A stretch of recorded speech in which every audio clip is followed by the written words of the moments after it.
Hey guys! Welcome back to one more mini vlog.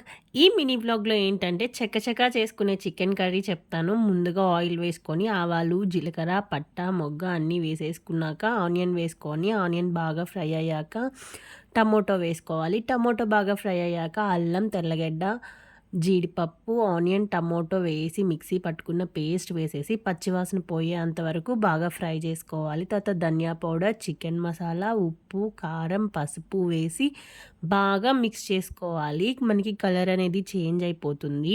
Colour change అయ్యాక కొంచెం water ఏసేసుకొని masala అనేది ఒక బాయిల్ వచ్చాక ఇందులో చికెన్ పెట్టేసుకోవాలి. చికెన్ పెట్టేసుకున్నాక కొత్తిమీర, కరివేపాకు వేసి బాగా మిక్స్ చేసేసుకోవాలి. ఈ మిక్స్ అయిన దాంట్లో వాటర్ ఏమీ ఎయ్యకుండా బాగా బాయిల్ అవ్వనిచ్చాక అప్పుడు కొంచెం వాటర్ వేసుకున్నాక ఒక 2 మినిట్స్ ఉంచేసేసి దించుకోవడమే. అంతే, వేడి వేడి చికెన్ కర్రీ అయితే రెడీ అయిపోయింది. మా ఇంట్లో ఇవాళ Sunday combination dosa, chicken curry.